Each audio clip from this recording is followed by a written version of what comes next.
Hello नमस्कार दोस्तों, वापस से एक नए वीडियो में आपका स्वागत है। और आज की इस वीडियो के अंदर हम लोग बात करेंगे उत्तराखंड पंचायत चुनाव से संबंधित महत्वपूर्ण अपडेट के बारे में। जी हां, आप स्क्रीन पे देख पा रहे हो, यहाँ पे आपके सामने साफ साफ लिखा हुआ है उत्तराखंड में एक साथ होंगे निकाय और पंचायत चुनाव। जी हाँ दोस्तों, उत्तराखंड के अंदर जो पंचायत चुनाव होने वाले हैं और जो निकाय चुनाव होने वाले हैं वो एक साथ होंगे।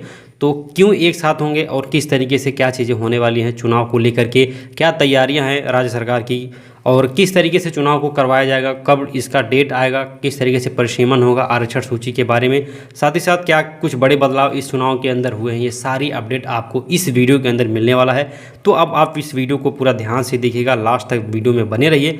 और अगर आप चैनल पर पहली बार आए हैं तो चैनल को आप फटाफट सब्सक्राइब कर लीजिए, क्योंकि इस चैनल पर पंचायत चुनाव से संबंधित जानकारी मिलती रहती है, जो भी सरकारी योजनाएं आती हैं उसकी जानकारी मिलती रहती है। तो चलिए आज की वीडियो को स्टार्ट करते हैं और उत्तराखंड पंचायत चुनाव से जुड़ी महत्वपूर्ण खबरों के बारे में जानते हैं।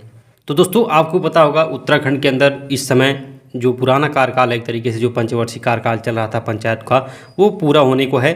और वर्ष 2019 के अंदर ये पंचायत चुनाव हुआ था। तो 2019 से लेकर के 2024 तक लगभग 5 साल का कार्यकाल पूरा हो चुका है। और नवंबर 2019 में ये पंचायत चुनाव हुआ था उत्तराखंड के अंदर। तो ऐसे में जो पंचायत चुनाव का कार्यकाल है वो नवंबर 2024 में पूरा हो रहा है। तो इसको लेकर के जो प्रत्याशी हैं वो पूरा जोर शोर से लग चुके हैं। जो पुराने प्रत्याशी जिन्होंने एक तरीके से हार का सामना किया है वो लोग भी पूरी दमखम से मैदान में आ चुके हैं। तो इसको लेकर के जो भी बातें आ रही हैं, जो भी अपडेट आ रहे हैं निर्वाचन आयोग की तरफ से उत्तराखंड में, ये सब कुछ आपके सामने स्पष्ट रूप से हम बता देंगे। दोस्तों, यहीं पे बात करें निकाय चुनाव उत्तराखंड की, तो निकाय का जो चुनाव एक तरीके से है, निकाय का जो कार्यकाल होता है वो दिसंबर 2023 में ही ख़त्म हो गया था। उसके बाद से प्रशासकों को इसकी जिम्मेदारी दी गई थी और फिर बाद में क्या हुआ कि 1 महीने का कार्यकाल उसका बढ़ा दिया गया है। और अब राज्य सरकार इस नतीजे पर पहुंची है कि पंचायत चुनाव और निकाय चुनाव को एक साथ करवा लिया जाए। और इसको करवाने से बहुत सारे फ़ायदे भी हो सकते हैं। बात करें अगर फ़ायदों की, तो इसमें अगर एक चुनाव इकट्ठे एक साथ चुनाव करवाया जाता है, पंचायत चुनाव और निकाय चुनाव, तो इसमें क्या होगा कि जो आचार संहिता होती है वो एक बार सिर्फ लागू होगी और एक बार आचार संहिता लागू होगी उसी में ये दोनों चुनाव करवा लिए जाएंगे। और चुनाव एक साथ करवाने से कम संसाधन भी लगने वाले हैं और 2 बार करवाने की ज़रूरत नहीं पड़ेगी। तो संसाधन, समय, पैसे सब कुछ बचत होगा।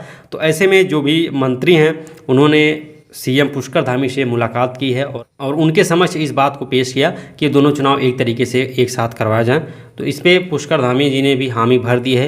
और क्योंकि ये राज्य हित में है एक तरीके से, तो इसलिए उन्होंने हामी भर दी है और उन्होंने कहा है कि हाँ, ये दोनों जो चुनाव हो एक साथ करवाए जाएंगे।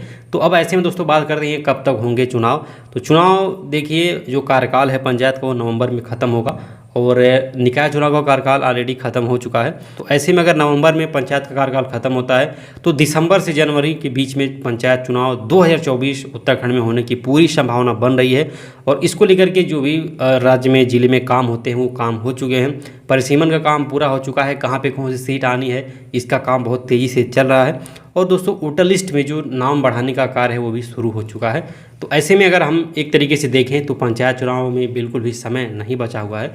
दिसंबर लास्ट तक या जनवरी 2025 में ये पंचायत चुनाव हर हाल में करा लिए जाएंगे। फिर उसके बाद से जो नई पंचायत गठन होगी वो सुचारू रूप से चलती रहेगी।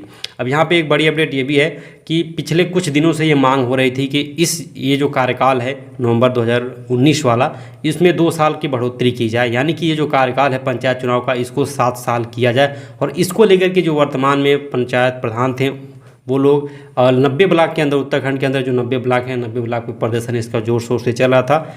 उनकी मांग थी कि इसको 2 साल इसका कार्यकाल बढ़ाया जाए, क्योंकि कोविड के दौरान हम लोगों ने 2 साल तक कोई बैठक नहीं की, कोई चौपाल नहीं की और 2 सालों में हमने गांव का एक तरीके से विकास कुछ नहीं कर पाया। तो इसको लेकर के वो लोग एक तरीके से मांग कर रहे थे कि 2 साल कार्यकाल बढ़ाया जाए और ये जो पंचायत चुनाव है एक तरीके से 2027 में किया जाए। लेकिन इस चीज़ को खारिज कर दिया गया है। उनका कहना ये भी था कि ये 2001 में हुआ था और ऐसे कई राज्यों में हो चुका है।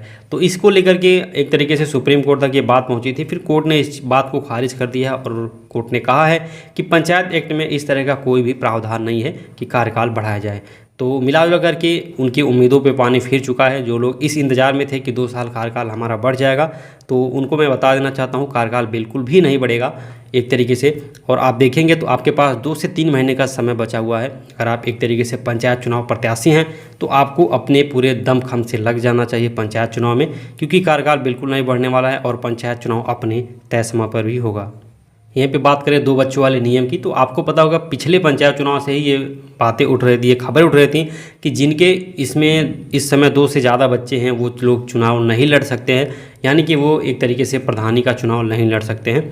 तो इसको लेकर के जो कुछ इस बार अपडेट आई है, अभी तक की जो अपडेट है इसमें इस नियम को अभी लागू नहीं किया गया है, लेकिन सरकार का इतना ये कहना है कि नवंबर 2019 के पहले जिनके 2 बच्चे हैं वो लोग चुनाव लड़ सकते हैं, लेकिन उसके बाद जिनके 3 बच्चे हो गए हैं वो चुनाव नहीं लड़ सकते हैं।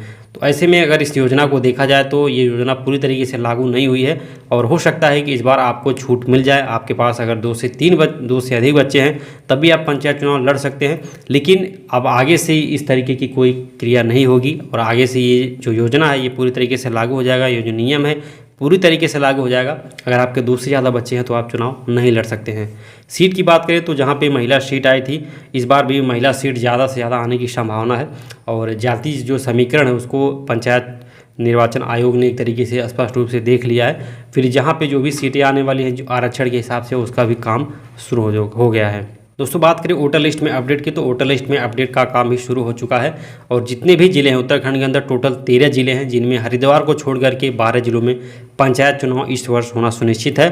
तो इनमें वोटर लिस्ट का काम शुरू हो चुका है। पिछले 5 सालों के अंदर जो नए वोटर बढ़े हुए हैं जिनकी उम्र 18 साल हो गई है, कुछ नई जो बहुएँ आई हैं दूसरे गांव से, या जो भी जनसंख्या बढ़ी हुई है जिनकी उम्र 18 साल से अधिक है, तो उनका जो नाम एक तरीके से जोड़ने का काम इस वोटर लिस्ट में शुरू हो चुका है।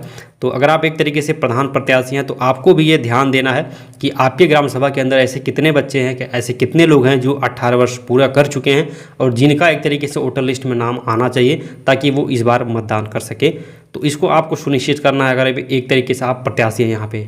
तो मिला जुला करके अगर कहा जाए तो पंचायत चुनाव और निकाय चुनाव का जो डेट है वो बिल्कुल नज़दीक है। ऐसे में अगर आप प्रत्याशी हैं तो आपको लग जाना चाहिए प्रचार करने में और अच्छे से प्रचार करना है, लोगों के बीच में जाना है और एक तरीके से अपने गांव के विकास के लिए एक अच्छा कदम आपको उठाना चाहिए। साथ ही साथ दोस्तों अगर आप प्रत्याशी हैं तो आपको ये भी पता होना चाहिए कि पिछले 5 सालों के अंदर हमारे ग्राम सभा के अंदर कौन कौन से विकास कार्य हुए हैं, कितनी नालियाँ बनी हुई हैं, कितने खंडे बने हुए हैं, कच्चे काम से रिलेटेड क्या चीज़ें हुई हैं, कौन सा सुंदरीकरण हुआ है, वृक्षारोपण कहाँ कहाँ पे हुआ है, कितने लोगों को आवास की सुविधा मिली, शौचालय की सुविधा मिली। तो ये सब सुनिश्चित करने के लिए आपके पास हो सकता है संसाधन ना हो, तो आप बिल्कुल घबराइए मत।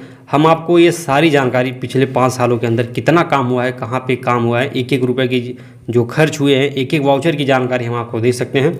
उसके लिए आपको करना कुछ नहीं है, स्क्रीन पे जो नंबर दिया गया है इस पर आपको संपर्क करना है। फिर उसके बाद से आपके ग्राम सभा के अंदर जो भी काम हुआ है, चाहे वो 15वें वित्त के अंतर्गत हुआ हो, नाली खड़ंजा, हैंडपम्प रिपोर्ट, स्ट्रीट लाइट का काम, चाहे वो मनरेगा के अंतर्गत हुआ हो, वृक्षारोपण हो गया, तालाब का सुंदरीकरण हो गया, ये सारी जानकारी हम आपको दे देंगे 1 दिन के अंदर और इसका बहुत मिनिमम चार्ज लगने वाला है। और ये जो सर्विस है स्पेशली जो ग्राम पंचायत प्रत्याशी हैं जो एक तरीके से चुनाव लड़ना चाहते हैं, जिनको ये जानना है कि गांव में क्या क्या हुआ है और उसको एक तरीके से रेफरेंस लेकर के वो अपने कार्यकाल में इस चीज़ को आगे बढ़ाएंगे, विकास करेंगे गांव में, उनके लिए है। तो अगर आप एक तरीके से चुनाव लड़ना चाहते हैं, आपको ये सर्विस चाहिए, तो आप इस नंबर पे हमसे संपर्क करिए और 1 दिन के अंदर अंदर ये सारी जानकारी आपको मिल जाएगा मिनिमम चार्ज पे। बाकी जो भी अपडेट आते हैं पंचायत चुनाव से संबंधित मैं आपको अपने चैनल के माध्यम से बताता रहूँगा। तो आप लोग चैनल को सब्सक्राइब करिए, सपोर्ट बना रखिए जिस तरीके से अभी तक आपने सपोर्ट बनाया हुआ है। तो वीडियो के अंदर इतना ही, मिलते हैं नेक्स्ट वीडियो में, तब तक के लिए टाटा बाय बाय।